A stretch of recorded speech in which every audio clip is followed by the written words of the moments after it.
Top 100 universities లో 100% scholarship తో admission పొందాలనుకుంటున్నారా? India's top competitive exams, IIT, NEET etcetera guidance కావాలన్నా, India and world top universities లో join అవ్వాలన్నా, స్టూడెంట్స్ అండ్ పేరెంట్స్ కి కెరీర్ కౌన్సిలింగ్ కావాలన్నా, మీ కెరీర్ డెసిషన్ డబుల్ చెక్ చేసుకోవాలనుకున్నా 25 years ఎక్స్పీరియన్స్ డాక్టర్ సతీష్ గారిని సంప్రదించండి. నమస్తే, నేను మీ డాక్టర్ సతీష్ ఐఆర్ఎస్సీ మాట్లాడుతున్నా. చాలామంది కౌన్సిలింగ్కి మా దగ్గరికి వచ్చినటువంటి ఎవరైతే ఆడపిల్లలు ఉంటారో వీళ్ళందరూ కూడా ఎక్కువగా ఈ మధ్య కాలంలో ఒక ఇంట్రెస్టింగ్ క్వశ్చన్ నాకు అడుగుతున్నారు. సార్, గర్ల్స్ కాలేజెస్ ఉంటాయి కదా, మనకి ఇంజనీరింగ్ ఉమెన్స్ కాలేజెస్ ఉంటాయి కదా, అసలు గర్ల్స్ కాలేజెస్లో గర్ల్స్ని జాయిన్ చేయడం మంచిది కదా సార్? మీరు ఏదైనా మంచి గర్ల్స్ కాలేజెస్ ఉంటే చెప్పండి సార్, మేము గర్ల్స్ కాలేజీలో వేద్దాం అనుకుంటున్నాం మా అమ్మాయిని అని చెప్పి అడుగుతున్నారు. మేబీ ఆ క్వశ్చన్ అడిగినప్పుడు కొంచెం నాకు ఆశ్చర్యకరంగానో మేబీ ఎట్లా అని నాకు అనిపించింది. మేబీ వాళ్ళకుండే అప్రహెన్షన్స్, వాళ్ళకుండే డౌట్లు వాళ్ళకు ఉంటే ఉండొచ్చు. కానీ దాని మీద అసలు అంటే దీని మీద నేను వీడియో చేద్దామని చెప్పి అనుకోలేదు. బట్ ఎక్కువ మంది అడగడం వల్ల మేబీ ఇది తప్పనిసరి పరిస్థితిలో మేబీ ఇంకా చాలామంది పేరెంట్స్కి అనుమానం కూడా ఉంటుందేమో ఉద్దేశంతో చెప్పాలనే ఉద్దేశంతో నేను వీడియో చేస్తున్నాను.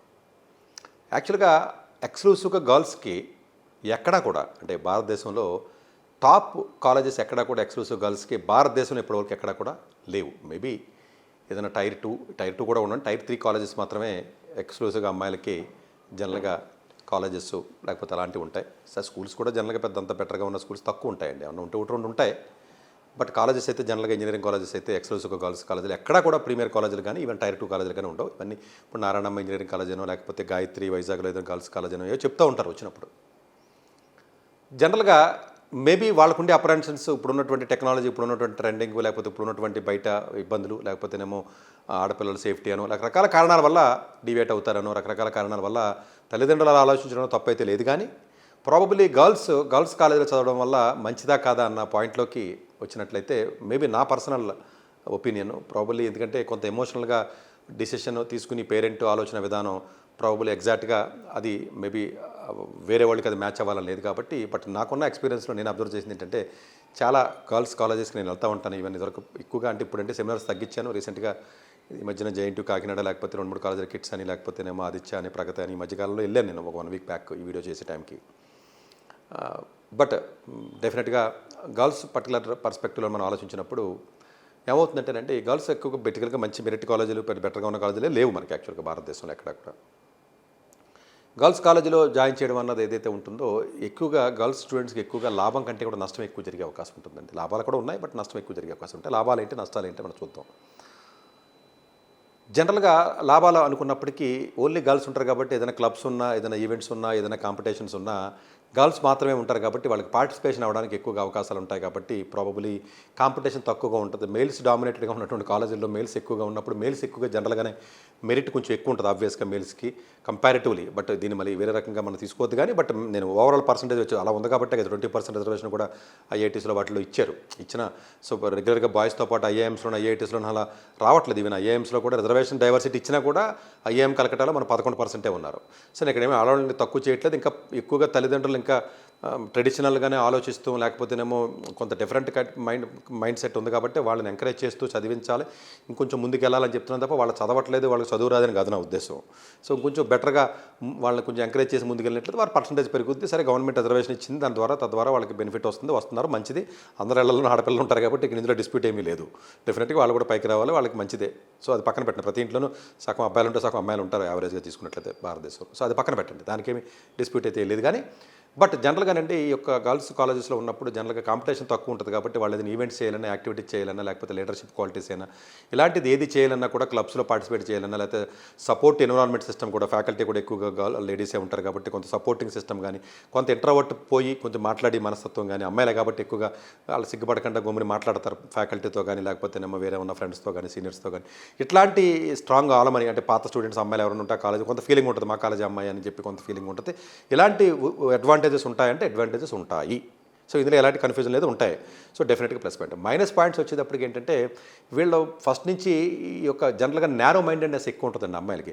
ప్రతి చిన్నదానికి 2-3 hours దెబ్బలాడుకుంటూ ఉంటారు ఈ హాస్టల్స్లో. అందుకనే అమ్మాయిలకి మేము ఎప్పుడు ఏం చెప్తామంటే పెద్ద కాలేజీలో చేసినప్పుడు అసలు హాస్టల్లో ఉండకండి, మీరు టైం వేస్ట్ చేస్తారు, ఉత్తినే చెత్త మాట్లాడుకుంటారు, సంబంధం లేని చెత్త అంతా మాట్లాడుకుని టైం వేస్ట్ చేసుకుంటూ ఉంటారు, లైబ్రరీలో కూర్చొని చదువుకుంటే అసలు హాస్టల్ రూమ్లో ఉంటుందని చెప్తున్నాం మేము. ఇంకొక ప్రాబ్లం ఏంటంటే ఈ అమ్మాయిలతో చాలా చిన్న ఇష్యూ వస్తే దానికి గంటల డిబేట్లు చేస్తూ ఉంటారు. మూడోది ఏంటంటే జనరల్గా నేను కరెక్ట్ అని ప్రూవ్ చేసుకోవడానికి వాళ్ళ జీవితం సరిపోతుంది మొత్తం. కరెక్ట్ అని ఎవడో ప్రూవ్ చేసుకోలేదు, ఎవడో అడగట్లేదు, లేకపోతే అదన్నాను ఇదన్నాను ఇలా ఆర్గ్యుమెంట్లు లేకపోతే ఇలాంటివి ఎక్కువగా ఉంటాయి. కాబట్టి చిన్న ఇష్యూనే పెద్ద ఇష్యూ కింద మ్యాగ్నిఫై చేసి చూడటం కానీ, రిలేషన్స్ లేకపోతే దెబ్బలాట్లు లేకపోతే ఇగో ఇష్యూస్ రావడం కానీ, లేకపోతే నువ్వు ఇలా రకరకాల ఆస్పెక్ట్స్కి సంబంధించి కూడా ఎక్కువగా జరుగుతూ ఉంటాయి. కాబట్టి అంత మంచి రిలేషన్స్ ఎక్కువగా మెయింటైన్ అయ్యే అవకాశాలు ఉంటాయి. కాబట్టి టైం వేస్ట్ అయిపోతూ ఉంటుంది. కాబట్టి మేబీ అక్కడ కొంచెం కన్జ్యూసివ్గా కొంచెం నేరో మైండెడ్నెస్ పెరుగుతుంది. కాబట్టి ఇబ్బంది ఉంటుంది. మీరు అనొచ్చు నేరో మైండెడ్నెస్ వస్తే ఏంటి సార్, కోఎడ్లో ఉన్నటువంటి అడ్వాంటేజ్ ఏంటంటే కమ్యూనికేషన్ స్కిల్స్ ఇలా కో ఎడ్యుకేషన్లో అడ్వాంటేజ్ ఉంటుందండి. ఎందుకంటే రేపు పొద్దున కంపెనీలో మీరు జాయిన్ అయినప్పుడు అందరితో డైవర్సిటీ ఉంటుంది. కంపెనీస్లో అందరితో కలిపి వర్క్ చేయాలి, బాయ్స్తో అందరితో వర్క్ చేయాలి. కాబట్టి కో ఎడ్యుకేషన్లో చదివినటువంటి అమ్మాయిలు ఎవరైతే ఉంటారో వాళ్ళకి జనరల్గా కొంత ఆల్రెడీ ఎలా బిహేవ్ చేయాలి, ఎలా ఉండాలి, లేకపోతే నువ్వు ఎలా మాట్లాడాలి, లేకపోతేనేమో గ్రూప్ టాస్క్ ఏ విధంగా చేయాలి, లీడర్షిప్ ఎలా ఉండాలి, కలిపి ఈవెంట్స్ ఎలా చేయాలి అనేది కొంత అడ్వాంటేజ్ ఉంటుంది. కాబట్టి డెఫినెట్గా కొంత ప్లస్ ఉంటుంది. అఫ్కోర్స్ పేరెంట్స్ భయపడడం తప్పలేదు కానీ బట్ అడ్వాంటేజ్ పర్స్పెక్టివ్ చెప్తున్నాను. ఈవెన్ కొన్ని ఏదైనా స్టార్ట్అప్ చేయాలనుకోండి, ఫర్ ఎగ్జాంపుల్ కంబైన్డ్గా చేస్తారు, బిజినెస్ చేయాలన్నా, టెక్ స్టార్ట్అప్ చేయాలన్నా, ఈవెంట్స్ చేయాలన్నా, ఇంటర్న్షిప్స్కి వెళ్ళాలన్నా మిక్స్డ్ ఎన్వైరన్మెంట్ ఉంటుంది. కాబట్టి కొంత అడ్వాంటేజ్ డెఫినెట్గా ఉంటుంది. జెండర్ డైవర్సిటీ కూడా ఉంటుంది. కాబట్టి కొంత అడ్వాంటేజ్ ఉంటుంది కమ్యూనికేషన్ పర్స్పెక్టివ్ అనేది. సో జనరల్గా గర్ల్స్ కాలేజెస్లో అమ్మాయిలు చదవడం వల్ల డెఫినెట్గా వాళ్ళు ఏదైనా కాంపిటేటివ్నెస్ కానీ, లేకపోతే ఆ స్పోర్టివ్నెస్ కానీ, లేకపోతే మనం ఎదగాలని ఆ రకమైనటువంటి సీరియస్నెస్ కానీ మేబీ ఉండే అవకాశాలు తక్కువ ఉంటాయి. ఎందుకంటే గర్ల్స్ కాలేజీలో చదివిన స్టూడెంట్స్ మంచి బెటర్ ప్లేస్కి వెళ్ళినటువంటి విద్యార్థులు తక్కువ ఉంటారు. అమెరికాలో కొన్ని లిబరల్ ఆర్ట్స్ కాలేజెస్ ఉంటాయి. వాటిల్లో కొన్ని గర్ల్స్ కాలేజీలు మంచి కాలేజీలు ఉన్నాయండి. ఒక 3-4 ఉన్నాయండి, అంతకంటే ఎక్కువ లేవు. బట్ ఆ 3-4 కాలేజీలు బాగానే పెర్ఫామ్ చేస్తాయి. ఈవెన్ ఎక్స్క్లూసివ్ బాయ్స్ కూడా కాలేజ్ ఉంది, వాబాష్ కాలేజ్ అని ఉంటుంది అమెరికాలో. మేబీ సర్ప్రైజ్డ్ కదా యాక్చువల్గా. ఎక్స్క్లూజివ్గా బాయ్స్ కూడా కాలేజ్ ఉంది. మేబీ అప్పట్లో పెట్టుంటారు అమెరికాలో. వాబాష్ కాలేజ్ అని ఉంటుందండి. మీరు గూగుల్లో సెర్చ్ చేసినట్లయితే వస్తుంది. అమ్మాయిలకైతే అఫ్కోర్స్ చాలా ఎక్స్క్లూజివ్గా వెస్లియన్ కాలేజ్ అని కానివ్వండి, బ్రేవార్ కానీ ఇవన్నీ కూడా ఆల్రెడీ గర్ల్స్కి సంబంధించినటువంటిది కాలేజెస్ ఉంటాయి. అవి కొంచెం పర్లేదండి, బాగానే పర్ఫామ్ చేస్తే. స్టిల్ జనరల్గా we don't recommend for girls to go for these type of colleges even in America.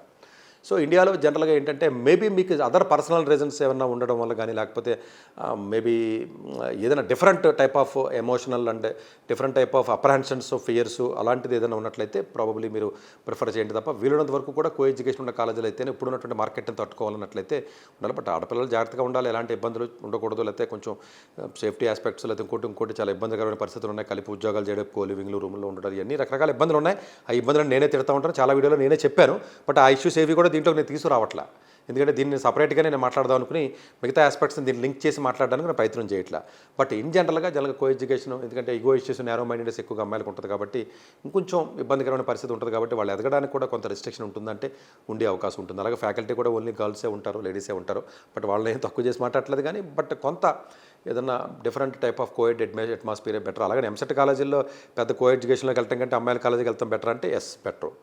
Another dimension చెప్తున్నాను చూడండి. ఇక్కడ మేబీ ఎంసెట్ కాలేజీలో చెత్త కాలేజీలు ఉంటాయి. వాటిలో కోవిడ్లోకి వెళ్తే ఎవడొకడు చండాలమైన కాలేజీలు, వరస్ట్ కాలేజీలు, డ్రగ్స్ కానీ ఇంకోటి కానీ, అమ్మాయిలు కానీ లవ్ అఫేర్లు అంటాడు, రూమ్కి రమ్మంటాడు, వెళ్ళమంటాడు, 2 రోజులు పరిచయం అయితే 4 రోజులు రూమ్ రమ్మంటాడు, అది వీడియోలు తెస్తానంటాడు, ఫోటోలు తెస్తానంటాడు, బ్లాక్మెయిల్ చేయడాలు, లేదా క్రైమ్, డ్రగ్స్ ఇవన్నీ చాలా ఎక్కువగా అవుతున్నాయి. కాబట్టి ఎంసెట్ కాలేజీలు ఏవైతే టైర్ 3 కాలేజీలు ఏవైతే ఉంటాయి అలాంటి కాలేజీల్లో కో ఎడ్యుకేషన్ జాయిన్ అయితే నాశనం అయిపోయే అవకాశం ఎక్కువ ఉంది. కాబట్టి ప్రాబబ్లీ అలాంటి పర్స్పెక్టివ్లో మేబీ గర్ల్స్ కాలేజీకి వెళ్తే కొంత బెటర్ అంటే బెటర్ ఏమో. ఆ యాంగిల్లో మేబీ మీరు ఆలోచన చేస్తే కొంత మీకు ఎడ్జ్ వస్తుంది. ఎందుకంటే ఆ కాలేజీలు మరీ వరస్ట్ ఉంటాయి. వాళ్ళు చదవరు, పొరమోగులో తిరుగుతారు, టెక్స్ట్ బుక్ పేర్లో తిరిగి వాళ్ళకి ఈ గాలి బ్యాచ్ల్లో అనవసరంగా పాపం ఇన్నోసెంట్గా ఉన్న అమ్మాయిలు కొంతమంది బలయ్యే అవకాశం ఉంది. కాబట్టి మేబీ ఆ యాంగిల్లో కొంత నేను మీకు సపోర్టింగ్గా నేను మాట్లాడగలను. బట్ ఇన్ జనరల్గా మేబీ గర్ల్స్ కాలేజెస్ చదవడం నష్టాలు కూడా ఉంటాయి. But probably based on the student, ఎలాంటి స్టూడెంట్, అక్కడ ప్రొఫైల్ ఏంటి, ఎలాంటి కాలేజీ వచ్చే అవకాశం ఉంది, ఇవన్నీ బేరేజ్ వేసుకుని కొంత డెసిషన్ తీసుకున్నట్లయితే బాగుంటుంది. బట్ స్కూల్స్లో కూడా మేబీ వీళ్ళంత వరకు కో ఎడ్యుకేషన్ అయితేనే బెటర్గా ఉంటుందండి. సో గర్ల్స్ జనరల్గా వీళ్ళంత వరకు అవాయిడ్ చేయండి. బట్ చెప్పాను కదా కొన్ని సిచ్యువేషన్లో మేబీ గర్ల్స్ కాలేజీలో బెటర్ అంటే చెప్పాను, దానికి ఎగ్జాంపుల్ కూడా చెప్పాను. దీన్ని బట్టి మీరు దృష్టిలో పెట్టుకుని కొంచెం డెసిషన్ తీసుకుంటే బాగుంటుంది. Maybe A type of student, A class, లేకపోతే ఎలాంటి కోర్సు, ఎలాంటి కాలేజు, లేకపోతే అదే కాకపోతే ఆల్టర్నేటివ్గా ఎలాంటి కాలేజీలు వస్తున్నాయి, దానికంటే ఇది బెటరా కాదా, అలాంటి ఆలోచించినప్పుడు ఇక్కడ గర్ల్స్ కాలేజీ బెటరా కాదు అనేది మా దగ్గర కౌన్సిలింగ్ వచ్చినప్పుడు పిల్లల్ని తల్లిదండ్రులు మాట్లాడినప్పుడు మాకు అర్థమైపోతుంది. స్టూడెంట్ని చూస్తే మాకు అర్థమవుతుంది, పేరెంట్స్ని చూస్తే అర్థమవుతుంది. వాళ్ళకి ఎలాంటి కాలేజీలు వస్తున్నాయో చూసి దాన్ని బట్టి కొంత ఒక డెసిషన్ తీసుకుని ఒక జ్యుడిషియస్గా కెరియర్ కూడా బెటర్గా ఉండాలి కదండి. కెరియర్ కూడా మనం ఆలోచన చేయాలి. ఆ కెరియర్ కూడా బెటర్గా ఉండేటట్టుగా ఆలోచించి స్టూడెంట్ యొక్క మైండ్ సెట్, వాళ్ళకున్న అలవాట్లు, వీక్నెస్లను దృష్టిలో పెట్టుకుని అప్పుడు డిసిషన్ చేస్తూ ఉంటాం మేము జనరల్గా. ఇదేమీ సింగిల్ పారామీటర్ జస్ట్ మంచిదా కాదా అని అలా తెలియక చాలామంది అడుగుతూ ఉంటారు. సరే కంప్యూటర్ సైన్స్ మంచిదా కాదా, గర్ల్స్ కాలేజీ మంచిదా కాదా, ఎలక్ట్రానిక్స్ మంచిదా కాదా, పలానా కాలేజీ మంచిది, ఇవన్నీ లేమన్ టైప్ ఆఫ్ క్వశ్చన్స్ అంటారు. ఇట్లా ఆన్సర్స్ ఉండవు. ఒక 10-15 పారామీటర్స్ ఉంటాయి. వాటిని దృష్టిలో పెట్టుకుని కొంత ఆలోచన చేసి డిసిషన్ ఇవ్వడం జరుగుతుంది మా కౌన్సిలింగ్ వచ్చినప్పుడు. బట్ ఓవరాల్గా ఒక ఐడియా అయితే మీకు త్రో చేశాను నేను. Anyway thank you very much. Doctor yes Satish గారు ఏపీ తెలంగాణ విద్యార్థులకు సుపరిచితమైన పేరు. సతీష్ గారు 2001 యూపీఎస్సీ పరీక్షల్లో ఇండియన్ రైల్వే విభాగంలో ఉద్యోగం సాధించారు. సతీష్ గారు చదివిన చదువులు engineering, MTech, MBA executive MBA, MSc, MBA HR, MA psychology లాంటి పోస్ట్ గ్రాడ్యుయేషన్ డిగ్రీతో పాటు డాక్టరేట్ కూడా చదవటం జరిగింది.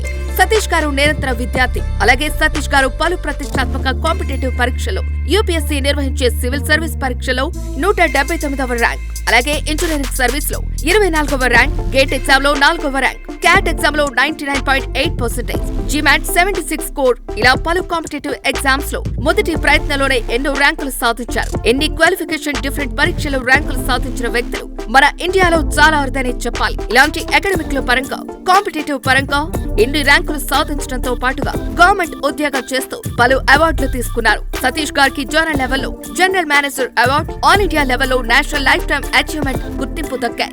అక్రిసియేషన్ of president life time Sevashri award Andhra Pradesh మంత్రి నుంచి అందుకున్నారు. వీటితో పాటు పలు రకాల అవార్డులను అందుకున్నారు.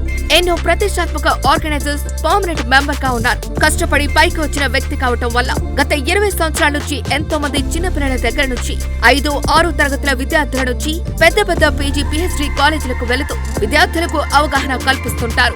ప్రతి విషయంపైన డాక్టర్ సతీష్ గారు స్పష్టమైన అవగాహన కలిగి ఉన్నారు. డాక్టర్ సతీష్ బలంగా నమ్మే సూత్రం ఏంటంటే అవేర్నెస్ ఈజ్ ఎవ్రీథింగ్. మనిషికి అవేర్నెస్ ఉంటే ఏదైనా సాధించగలరు. ఒక్క మోటివేషన్ తోనే కాదు, ఏది చేయాలి, ఏది చేయకూడదు, ఎలాంటి డెసిషన్ తీసుకోవాలి అన్న విషయాలపై, ముఖ్యమైన విషయాలపై అవగాహన కల్పిస్తుంటారు. అలాగే గవర్నమెంట్ ప్రైవేట్ జాబులే కాకుండా ప్రపంచ దేశాల్లోని జాబ్స్ పై కూడా అవగాహన కల్పిస్తుంటారు. ఉద్యోగాలతో పాటు పెద్ద చదువులైన ఐఐటి వంటి వాటిపై సెషన్స్ నిర్వహిస్తూ ఉంటారు. ఇప్పటి వరకు 3 లక్షల సెమినార్స్ ₹1 తీసుకోకుండా ఉచితంగా నిర్వహించారు. ఇందులో భాగంగా మన 99 టీవీ ద్వారా విద్యార్థులకు మోటివేషన్ ఇవ్వటానికి మీ ముందుకు వస్తున్నారు డాక్టర్ సతీష్ గారు.